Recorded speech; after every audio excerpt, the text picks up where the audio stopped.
Hello students, welcome to magnet brains. मैं हूं प्रियंका दुदानी और teacher for class 11th and 12th business studies. आज students मैं फिर से आ गई हूं एक बार आपके लिए लेके क्लास 12th की case study number 3 of chapter number 1, that is nature and significance of management of business studies.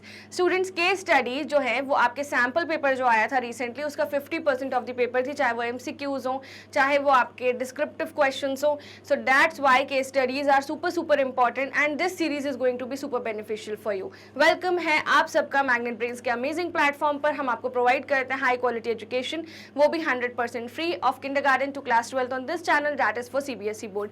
And students हम आपको हिंदी मीडियम चैनल पर पढ़ाते हैं क्लास 6 से लेकर क्लास 12 तक, that is for Delhi board, UP board, Bihar board, Rajasthan board and MP board. So अगर आप किसी भी ऐसे स्टूडेंट को जानते हैं उनको जरूर बताना दोनों चैनल्स के बारे में। Students we also provide you e notes and e books जिसकी लिंक आपको मिल जाएगी डिस्क्रिप्शन बॉक्स से।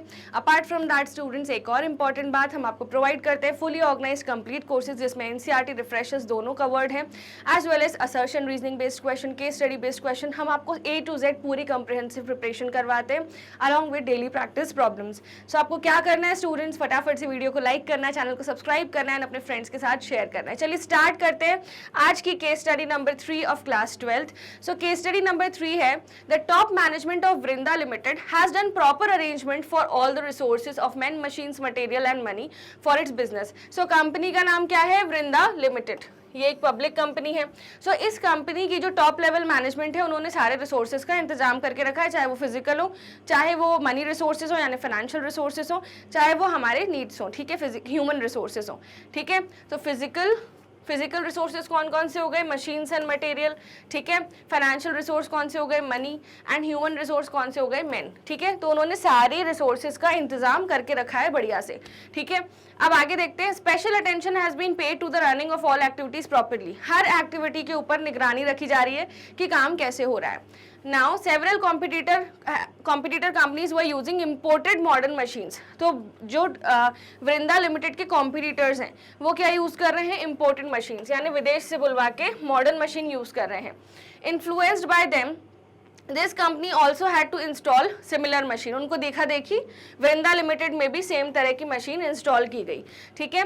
The technology of these machines was most sophisticated, यानी कि ये जो टेक्नोलॉजी थी इन मशीन्स की वो बहुत ही सोफेस्टिकेटेड थी, ऑब्वियसली महंगी होगी। इन मशीन्स पे तो ट्रेनिंग भी नहीं की जाती, वेस्टिब्यूल ट्रेनिंग प्रोवाइड की जाती डमी मॉडल पे, ठीक है। So before the employees could protest against this technology they were given training in it. तो इससे पहले कि एम्प्लॉयज थोड़ा बोले कि हमें तो इस न्यू मशीन पे काम ही नहीं करने आ रहा, तो उनको क्या प्रोवाइड हुई? ट्रेनिंग प्रोवाइड हुई, ठीक है। अब आगे देखते हैं। Hence they accepted the installation of these machines happily. तो एम्प्लॉयज भी अब खुश हैं, उनको भी काम आने लगा, ठीक है। Some of the employees understood this technology very soon. Company felt happy with their work and rewarded them. Its impact on the other employees was also positive. Top management had directed all the employees to have free and informal communication and give suggestions, launch complaints and even talk about their personal matters. तो top management इतनी अच्छी थी कि managers जो हैं उन्होंने employees को बोल के रखा था कोई भी दिक्कत हो आप हमारे पास आ सकते हैं, ऐसा नहीं कि आप पर्सनल लेवल पे प्रॉब्लम्स को फेस करें, ठीक है। तो ये सारी चीज़ें चल रही थी, बढ़िया चल रहा था सब कुछ। बस मुझे अभी तक ये लग रहा है कि ये कहीं ना कहीं मैनेजमेंट के इंपॉर्टेंस की तरफ जा रही है केस स्टडी। चलिए अब देखते हैं। Identify and explain the 3 points of importance of management described in the paragraph above by quoting the relevant lines, ठीक है। तो सबसे पहले तो efficiency है, ठीक है। Management increases efficiency। सो देखिए यहाँ पे क्या बोला गया, यहाँ पे ये बोला गया special attention has been paid to the running of all activities, ठीक है। और ये भी देखा गया कि बहुत सारी कंपनीज मॉडर्न मशीनरी को यूज़ कर रही हैं जो इम्पोर्टेड मशीनरी है, ठीक है। बट ये तो डायनामिज्म को इंडिकेट कर रहा है। ये क्या इंडिकेट कर रहा है कि आप जैसे वक्त बदल रहा है आप भी बदलो, ठीक है। डायनामिक एनवायरनमेंट को इंडिकेट कर रहा है। और यहाँ पे बोल रहे हैं कि हर एक एक्टिविटी को ध्यान से देखा जा रहा है ताकि एफिशिएंसी हो, कोई भी रिसोर्सेज का वेस्टेज ना हो एंड कॉस्ट कम लगे, ओवरलैपिंग ना हो वर्क की। तो ये किस तरफ जाता है? एफिशिएंसी की तरफ। सो फर्स्ट पॉइंट आएगा अपने इंपॉर्टेंस का कि मैनेजमेंट जो है उससे एफिशिएंसी इंक्रीज होती है, ठीक है। और कोट कौन सी लाइन करनी है? यही वाली जो पैराग्राफ में हाईलाइटेड है। कोट कैसे करते हैं हम लाइन? ऐसे पूरी लाइन नहीं लिखी जाती कभी भी, और आपको क्या रखना पड़ता है? एक गैप देके पूरी लाइन को कोट करना पड़ता है। तो लिखने का तरीका देख लो जब भी लाइंस आती हैं, ठीक है। Management increases efficiency, the managers reduces cost through, अब देखिए यहाँ पे आपको पता है कि बॉडी तो हमें मन से ही लिखनी होती है, ये हम याद नहीं कर पाएंगे, फिर भी हम ये याद कर लेंगे, ठीक है। और केस स्टडी के हिसाब से इंपॉर्टेंस के पॉइंट्स अलग अलग बदल जाएंगे। मान लो केस स्टडी में कुछ चेंज कर दिया, ठीक है, तो यहाँ पे इंपॉर्टेंस का पॉइंट बदल जाएगा, फिर उसके हिसाब से आपको बॉडी लिखनी पड़ेगी, बॉडी यानी कंटेंट ऑफ द पैराग्राफ। अब स्टूडेंट्स, मैनेजमेंट इंक्रीजेस एफिशिएंसी में आप मुझे बताओ एफिशिएंसी का मतलब क्या होता है? दो सिंपल सी बातें हैं, कॉस्ट कम और रिसोर्सेज का ऑप्टिमम यूज। बस इतनी सी बात है एफिशिएंसी में, इसी को एक्सप्लेन करना है। So the managers reduce cost आ गया point through planning, organising, staffing, directing, controlling the different activities of the organisation and increase production. Optimum use करोगे रिसोर्सेज का तो प्रोडक्शन ऑटोमेटिकली इंक्रीज होगा, जब कॉस्ट कम होगी तो बल्क प्रोडक्शन के चांसेस ज्यादा होंगे, सिंपल सी बात है। सो फर्स्ट पॉइंट एकदम क्लियर। चलिए अब सेकेंड, हमको टोटल 3 पॉइंट बताने हैं। अब सेवरल कॉम्पिटिटर कंपनीज क्या लेके आ रही थी? इंपोर्टेड मशीन लेके आ रही थी, एंड उसके बाद वृंदा लिमिटेड में भी क्या आई? सेम लेवल की मशीन इंस्टॉल हुई। अब जो एम्प्लॉयज थे वो कंफर्टेबल नहीं थे, तो उनको क्या दी गई? ट्रेनिंग दी गई। ये पूरी लाइन, ठीक है, किस चीज को इंडिकेट करती है? कि जैसा देश वैसा भेष, यानी कि आपके आसपास जैसा हो रहा है आपको भी वैसा करना पड़ जाता है, ठीक है। सो यहाँ पे क्या क्रिएट हो रहा है? डायनामिक इन्वायरमेंट, यानी बिजनेस इन्वायरमेंट चेंज हो रहा है तो बिजनेस भी चेंज होगा।